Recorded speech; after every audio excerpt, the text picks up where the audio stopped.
Hello guys, welcome back to my channel. So as you know, a couple of months ago I decided I wanted to bring a few more kind of like health videos to my channel. I did that with my migraine video, which I'll leave a little card up here if you want to click through to see that, you can do so.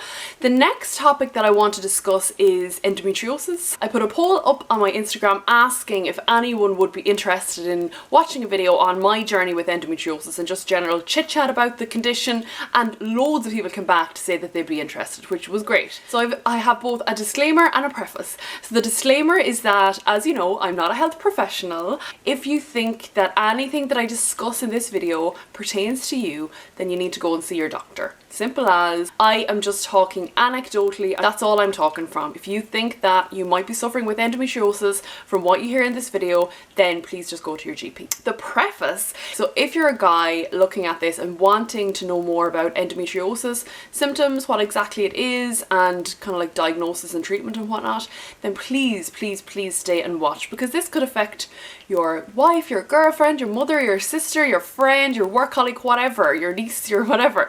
It can affect any female in your life, and if you have a little idea of what they're going through, that will just be like, knowledge is power. I think it's amazing. It's amazing when guys really want to know the in-depth details of women's health.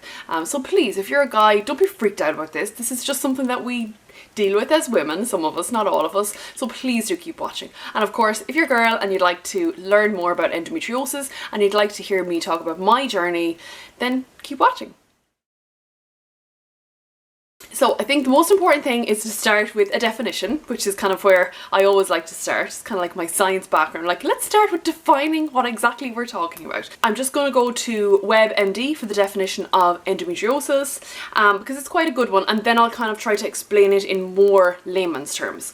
So according to WebMD, endometriosis is when the lining of your uterus, the endometrium, grows outside of the uterus and attaches to other parts of your body. This can be very painful, especially during your period.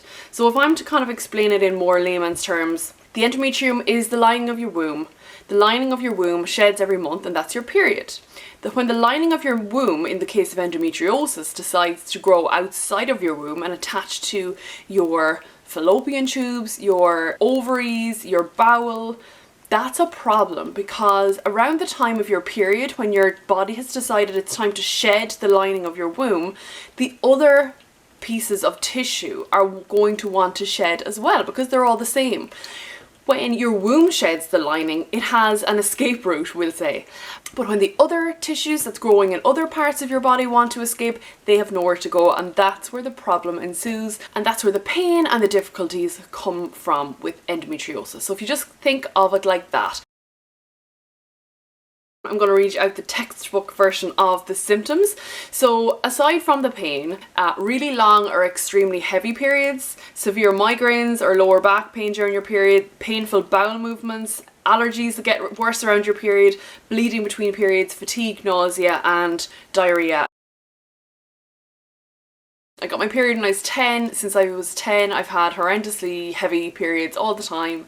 Again, I think as women, it's very difficult to know what's normal, and you just think that what you have is normal. And how wouldn't you feel that way? Because you're not there with any other woman when they have their period. You don't see what is or isn't normal. It's a super extremely personal thing, and you know, you just presume that what you're experiencing is normal. For me, once my doctors started to see at different points of my life that I was low in iron, then they started to question, like, are you bleeding really heavily? And I was like, yeah, but like, isn't everyone? And then they were like, no, this seems to be a little bit more than normal. So I got diagnosed with endometriosis about 2 years ago. You can only get diagnosed with endometriosis by having a procedure called a laparoscopy. So what a laparoscopy does is your gynecologist, or your surgeon in this case, will make an incision in your belly button, which to me is just like anything to do with my belly button, I'm like, whoa, I don't know, it just freaks me out. Anyway, so they make an incision in your belly button, around your belly button, and then they make maybe 1 or 2 or 3, depending on your situation, incisions elsewhere. They pop in a little camera. They also, at the same time, when they pop in the camera, they also pop in like something to blow air into your gut. I know this sounds crazy, but what they need to do is inflate your whole abdomen in order to literally bring that camera around all of your organs, just to see if there is any endometrium tissue around any of your organs. So that's what it is. So it is something that you have to go under general anesthetic for, and it is something that requires downtime as well. So I'll just explain my situation. I went to my doctor, and again, I was constantly low, like ridiculously low on iron, so tired all the time. And he was like, what is going on? And I was like, I'm just exhausted. And he said, look, at what way are your periods? And I said, they've always been heavy. They've been heavy all my life. But since I've reached, like, I think since I reached 25, they've just gotten so much worse. And he said, okay, well, maybe it's time that we refer you to a gynecologist. So I went to see my gynecologist, and he was like, okay, well, we need to have a little look inside. And I was like, okay, what does that mean? And he basically explained to me about the surgery, and he also said that you're going to need something else called a DNC. So again, for a definition of DNC, I'm just going to go to Google search. So a DNC stands for dilation and curettage. It sounds fancier than it actually is. A dilation curettage procedure, also called a DNC, is a surgical procedure in which the cervix is dilated so that the uterine lining, the endometrium that we've discussed already, can be scraped with a curette to remove abnormal tissues. Yeah, I know that sounds gross, and that's fine, but that's what kind of has to happen. So the way I kind of looked at it, and I'm sorry if I'm being graphic, but that's just going to be the nature of this video. The way I looked at it is that they were getting, like, you know, they were cleaning out my womb. That's how I looked at it. They were just getting something, they were scraping off all the endometrium, so all the lining of my womb, and they were getting rid of all of that. You would also hear of a DNC if somebody had had a miscarriage or, you know, something to that effect. DNC would be carried out in that situation as well.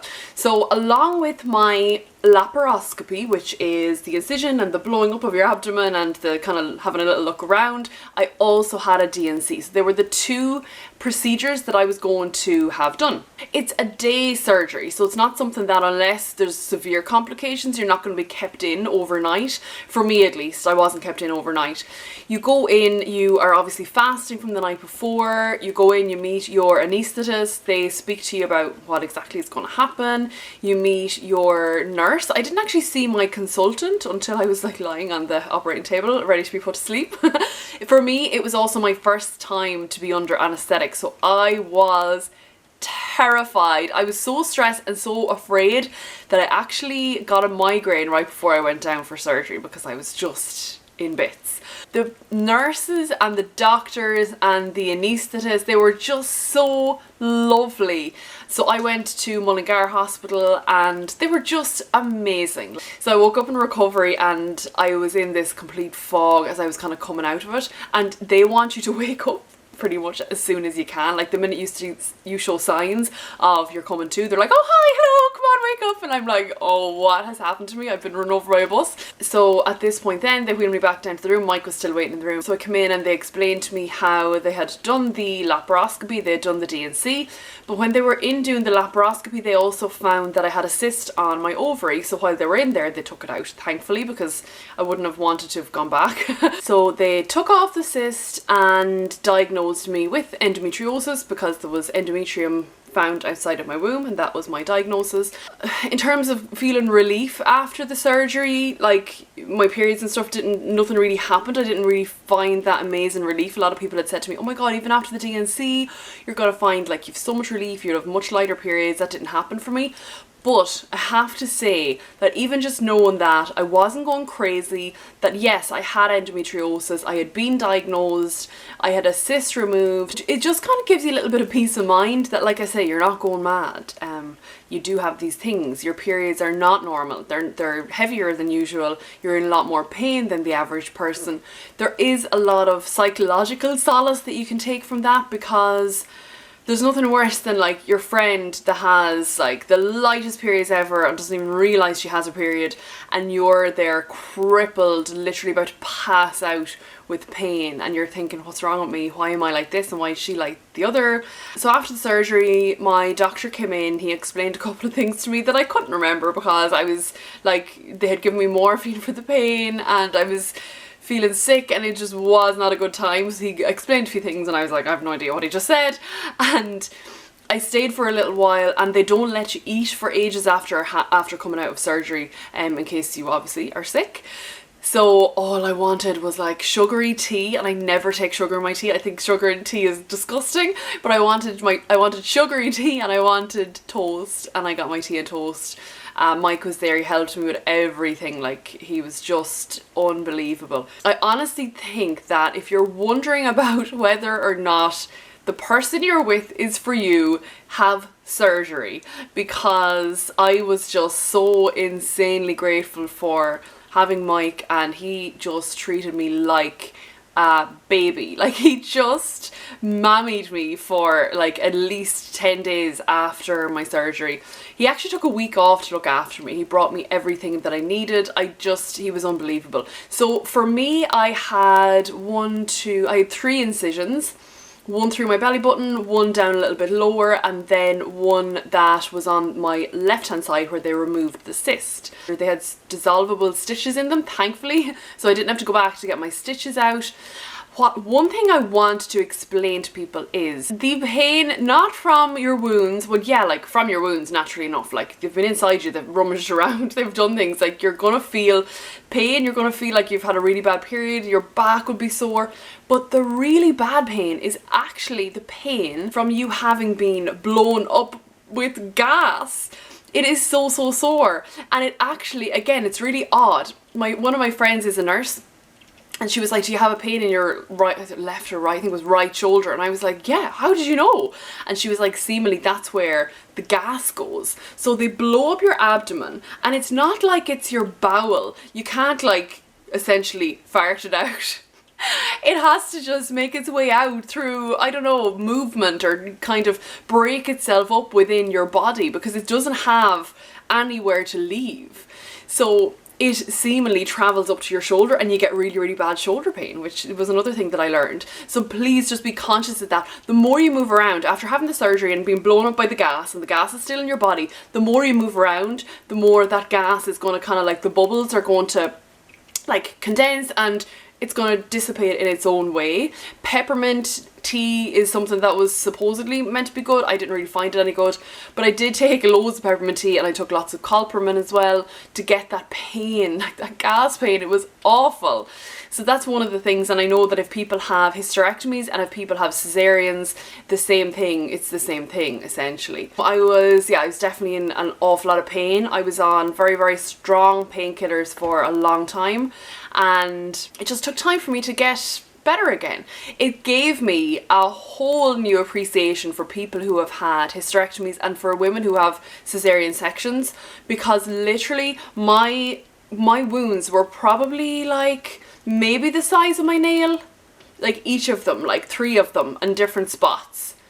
So like my mind was blown after that surgery, like the amount of pain that I was in for just 3 little small incisions, and then thinking of people who have had hysterectomies, who've had their womb removed, and who have had cesareans. Like I still can't get my head around it. People who, if you're watching this and you've had either of those, you're a hero. You are my hero. Oh my god, amazing. One really important point that I want to make. So I remember seeing my consultant, and I was saying to him, look, I'm starting a new job. I'm always starting a new job. But I was saying to him, I'm starting a new job, and I kind of want to know, you know, how long will I need off? And he said, oh, okay, well, your surgery is on a Wednesday. Oh, you'll be fine to go back to work on the Monday. And I was like, oh, okay, grand. This must be fine. And I woke up from my surgery, and I was like, I am dying, like I cannot go back. And I was working in the city centre at the time, so I was going to have to be like standing at a bus stop for ages, sitting on a bus, going in, walking around the place. Oh my god, I was like, how am I meant to do this? So thankfully I said it to the nurse. I was like, do you mind me asking, when would I be okay to go back to work? And she was like, oh, you need at least a week to 10 days off. And I was like, what? The doctor told me I could go back on Monday. And she was like, no, absolutely not. And then she kind of got stern with me, which I really appreciated. She was just lovely. She was like, Amy, you have had drugs in your body that you've never had before. You have had, you know, you have wounds. You've had a surgery. No, you cannot go back to work on Monday. Absolutely not. Maybe Monday week, see how you're feeling, but definitely see how you're going. So I think that's another really important thing that I would like somebody going for that surgery to know, that if your doctor tells you you can go back to work after like 3-4 days of relaxing and recuperating. Don't listen to him. Now, it could have been different for me because I had the cyst removed, but yeah, definitely I'm not in a fit would I have been able to go back to work on the Monday. It just wouldn't have happened. So in terms of now, for me, where I go from here, I am still suffering quite badly. I'm most likely going to have to get the surgery done again. If it means that I can keep an eye on what's going on down there, I think that's probably best. Like, it's not something that I'm gonna run and do because I want to, but I think it's important to kind of keep on top of everything. I come from a family of women where lots of people have had to have hysterectomies, so that is something that I'm considering for my future. Obviously not, like, I'm 33, so obviously not for another 10-15 years, but it's a harsh reality, unfortunately. It's just one of those things. A lot of it is genetics as well, so just do be considerate of that as well.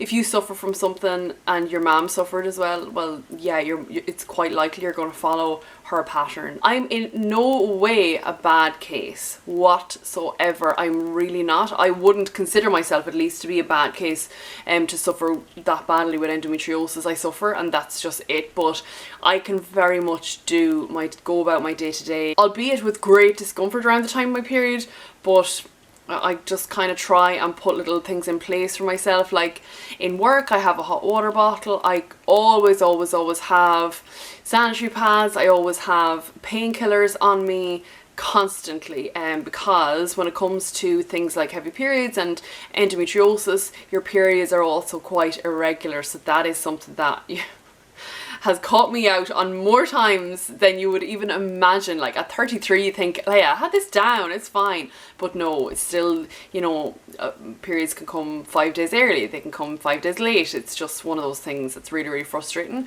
So that's kind of what I do, is just have my comforts around me. And on the day of my period, I'm nice to myself. I have the chocolate, I wear the loose comfy clothes, I don't go to my exercise class. I physically can't go to an exercise class, but I don't. Like, I'm really, really nice to myself. I come home, get my hot water bottle, and I lie on the couch. You know, I know it's going to be different if you have children and if you've commitments that you absolutely cannot get out of, and that's fine. But I think if you can at all, to try and just consciously be really nice to yourself. So guys, I hope that this video was helpful, and I hope I wasn't kind of rambling too much, but I've tried to kind of give as good documentation of my journey, along with some facts on what exactly endometriosis is, what the symptoms are, what the various treatments are and whatnot as well. So guys, again, thank you so much for watching. I hope this was of some help. If you have anything that you want to add to this conversation, please leave it in the comments below, or even if you want to leave it on comments on Instagram or on Facebook, I'd really, really appreciate it. Again, I'm only, like, no more than what I said with my migraine story, I'm only discussing my experience and my journey. A lot of people would experience things a lot differently, so I'd really be excited to hear about your experiences and if you have anything to add to this conversation. So I'll see you in my next video. Bye!